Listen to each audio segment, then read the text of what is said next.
On va parler de l'autoflagellation des cheveux crépus au sein de la communauté. Hein, l'autoflagellation, de toute façon, ça nous concerne nous, hein, c'est quand on s'autocritique.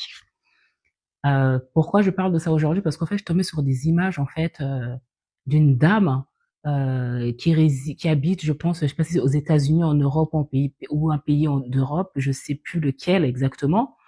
Elle avait fait un séjour en Afrique, je sais plus quel pays aussi d'ailleurs, et elle est partie là-bas et sur place, elle était en mode chill, c'est-à-dire elle se prenait pas la tête, elle se baladait avec ses nattes collées sur la tête, tout ce qui est tout à fait normal, avec ses robes en pagne, ses cabas, etc., ce qui est tout à fait normal. Il fait chaud, elle est en vacances, elle se détend, elle essaie de profiter au max.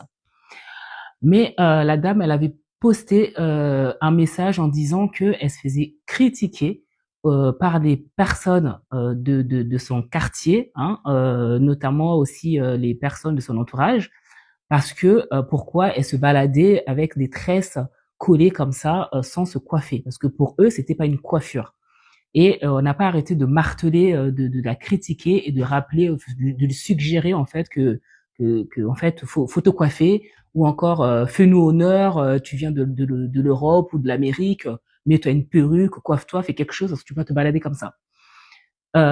C'est quand même assez triste, hein, je pèse mes mots, c'est triste de constater encore que nous sommes en 2025, que au sein de la communauté, te critiquer quand on voit une personne qui s'affirme, hein, parce que ça demande quand même énormément d'estime de soi. Ça m'étonne qu'une personne qui s'affirme, qui s'accepte, qui n'a rien à prouver à quiconque, de se faire encore critiquer parce que la personne a décidé de se balader juste avec ses nattes collées, parce que la personne est à l'aise comme ça. C'est une coupe tout à fait normale.